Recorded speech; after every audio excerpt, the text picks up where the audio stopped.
Hey there everybody, I'm Joshua Orro, the Mustang Prince, and welcome to Mustang Prince Oral Reports. Now today, let's discuss the Amazon warrior of the DC Comics, Wonder Woman. The character of Wonder Woman is a founding member of the Justice League, demigoddess, and ambassador-at-large of the Amazonian people. In her homeland, her official title is Princess Diana of Themyscira and daughter of Hippolyta. When blending into the society of man's world, she adopts her civilian identity, Diana Prince. The character is also referred to by such as the Amazing Amazon and the Spirit of Truth, and the goddess of love and war. Wonder Woman was created by the American psychologist and writer Charles Moulton and artist Harry G. Peter. Olive Breyer, the lover of Marston's wife Elizabeth, is credited as being his inspiration for the character's appearance. Marston drew a great deal of inspiration from early feminists, and especially, from birth control pioneer Margaret Sanger. The character first appeared in All-Star Comics number 8 in October 1941, and first cover dated on Sensation Comics number 1, January 1942. The Wonder Woman title has been published by DC Comics almost continuously, except for a brief hiatus in 1986. In the decades since her debut, Wonder Woman has gained a cast of enemies bent on eliminating the Amazon, including classic villains such as Ares, Cheetah, Dr. Poison, Cirque, Dr. Psycho, and Giganta, along with more recent adversaries such as Veronica Cale and the Firstborn. Wonder Woman has also regularly appeared in comic books featuring the superhero teams Justice Society from 1941 and the Justice League from 1960. Notable depictions of the character in other media include Gloria Steinem placing the character on the cover of the second edition of Ms. Magazine in 1971, the 1975 to 1979, including the Wonder Woman TV series starring Linda Carter, as well as animated series such as the Super Friends and Justice League.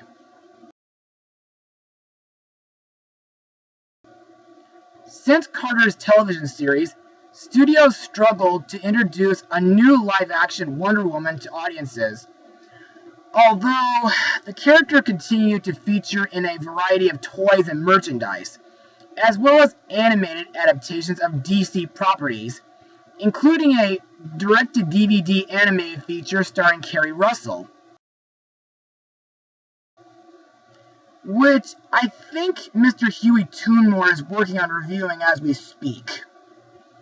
But just last month, Warner Brothers gave us Wonder Woman's first solo live-action film, and it is the subject of my blog today.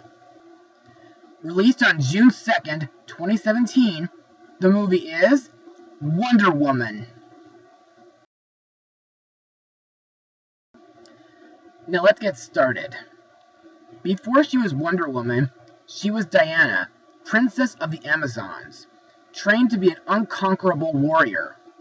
Raised on a sheltered island paradise, Diana meets an American pilot who tells her about the massive conflict that's raging in the outside world. Convinced that she can stop the threat, Diana leaves her home for the first time, fighting alongside men in a war to end all wars. She finally discovers her full powers and true destiny. So, what are my thoughts on this movie? Well, this was a really epic and action-packed movie. But before I get ahead of myself, let's move on to Mustang notes. Development for a live-action Wonder Woman feature film began in 1996 with Ivan Reitman attached as producer and possible director. In 1999, the project became attached to John Cohan, who adapted Wonder Woman for producer Joel Silver, with the hope that Sandra Bullock would star. By 2001, Todd Alcott was hired to write the screenplay, with Silver Pictures backing the project. The screenplay went through various drafts written by Alcott, Cohen, Becky Johnston, and Philip Levins, and by August 2003, Levins had been replaced by screenwriter Laeta Kalogridis. In 2015, Patty Jenkins accepted an offer to direct Wonder Woman, based on a screenplay by Alan Henberg and a story co-written by Henberg, Zack Snyder, and Jeff Johns. This version was conceived as a prequel to the first live-action theatrical appearance of Wonder Woman in the 2016 film Batman v Superman: Dawn of Justice. Placing Wonder Woman in the 1910s and World War I, a decision which differs from her comic book origins as a supporter of the Allies during World War II. As for story development, Jenkins credits the story by the character's creator William Moulton Marston in the 1940s and George Perez's seminal stories in the 1980s. In addition, it follows some aspects of DC Comics' origin changes in the New 52 reboot, where Diana is the daughter of Zeus. Production began on November 21, 2015, under the working title Nightingale. Among the film sets were Lower Halston, Kent, Australia House, and in southern Italy, Castel de Monte and Camerota. Matthew Jensen was the director of photography, filming in the United Kingdom, France, and Italy. Production in London ended on March 13, 2016. On March 20, 2016, filming was underway in Italy. Production ended on May 9, 2016. Patty Jenkins and director of photography Matt Jensen revealed that the film's look was inspired by painter John Singer Sargent. To find the perfect location to shoot the Amazon island of Themyscira, the birthplace of Wonder Woman herself, the movie's producers searched all over the world, finally settling on the Amalfi Coast, a stretch of coastline on the Tyrrhenian Sea located in the province of Salerno in southern Italy. It was chosen because most beaches in the world that sit below big cliffs disappear beneath the tide for part of every day. Production designer Aline Bonito and her location manager Charles Summers considered 47 countries and visited several of them before they found what they were looking for. Bonito explained that Italy had beautiful weather, a beautiful blue-green sea, not too much tide, and not too much waves. Their beautiful team added some cliffs in post-production, and it was the perfect way to go. Now, what I liked in this movie, like most superhero films, are the action and fight scenes, which are both epic and really intense. But the thing that interested me is the fact that this movie uses Greek mythology and an actual time period in this, which of course is World War I. I also like the settings in the different locations that Diana goes to, like London, Germany, and Belgium. Anyway, now that we're done with Mustang notes, let's talk about the cast. Our main heroine, Diana Prince, aka Wonder Woman, is played by Gal Gadot. As mentioned earlier, Diana is an immortal Amazon princess, demigoddess, and the daughter of Queen Hippolyta and Zeus, and the half-sister of Ares. Describing Wonder Woman and her appeal, Gadot said she's relatable, she has the heart of a human and is very compassionate, but her experiences make her interested in everything around her and able to view the world in a way that we'd all like to, with genuine curiosity. On taking on the role of Wonder Woman, Gadot stated that she felt very privileged that she got the opportunity to portray such an iconic, strong female character. She adored her role as Wonder Woman and everything that she stands for, and everything that she symbolizes. When Diana comes to the real world, she's, well, completely oblivious about gender and society rules that women are not equal to men.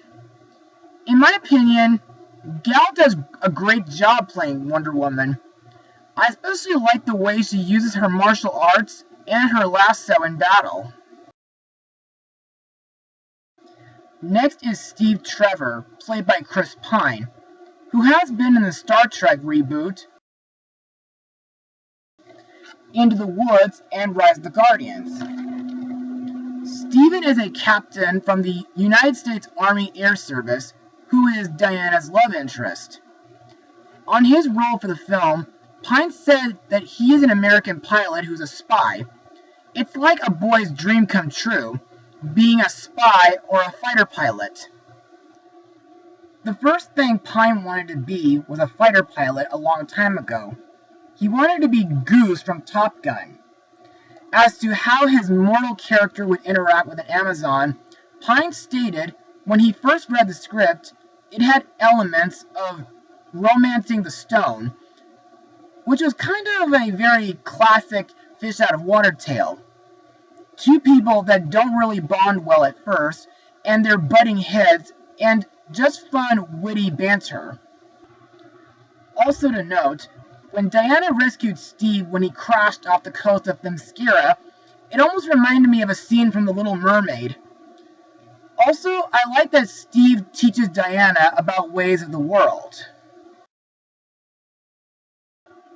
Next is Erich Ludendorff, an ambitious and iron-fisted general of the German army during World War I, played by Danny Huston, who has been in films like Children of Men, The Aviator, and the 2010 Clash of the Titans film. Ludendorff is described as a pragmatist, realist, patriotic, fighting for his country. On his character, Huston said Ludendorff is a believer that war is a natural habitat for humans. Huston stated the film as an anti-war film, and somebody like Ludendorff would probably think that the idea that love conquers all is quite a naive concept. Next is Isabel Marou, aka Dr. Poison, played by Elena Anaya. Marou is a nefarious Spanish chemist associated with General Ludendorff, who specializes in chemistry and poisons. On her role, Anaya said, "It was a small role in this big ensemble, but it is an important character in the story." Describing her character, Anaya said, "Dr. Marou loves rage and enjoys people's pain. She's creating terrible weapons, and her purpose in life is to kill as many people as possible and provoke as much pain as possible." She researched World War I and Fritz Haber, the scientist who created mustard gas to prepare for the role. On Dr. Marou's relationship with General Ludendorff, Anaya said that she thought that they had a relation based on loyalty. Ludendorff is a very tormented general that lacks self-confidence. That's why, in part, he takes these drugs that Dr. Poison gives him. They are from different worlds, but they complement each other. Finally, we come to the villain of the movie, Sir Patrick Morgan, aka Ares, played by David Thewlis. Best known as Earthworm from James and the Giant Peach, and Professor Lupin from the Harry Potter series. Ares is the treacherous son of Zeus and half-brother of Diana, based on the Greek mythology god of war. In this movie, Ares masquerades as Sir Patrick Morgan, a speaker for peace on the Imperial War Cabinet, as part of his deceptive master plan of conquest and destruction. And now, let's move on to my final words. Overall, Wonder Woman is an epic movie to come from the DC Extended Universe, and is certainly one of the best films of the 2017 summer season. The action is epic and intense, the time setting and locations are clever and creative, and the characters like Diana and Steve make a great team together. So, if you folks haven't seen this movie yet in theaters, then I'm sure it's not too late to see it now. And I guarantee that you guys, including DC comic fans, will love it. I give this movie a rating of 96% out of 100. Well, that's it for today, everybody. Be sure to join me again for my next vlog, because we're going to Tokyo next. Mustang power!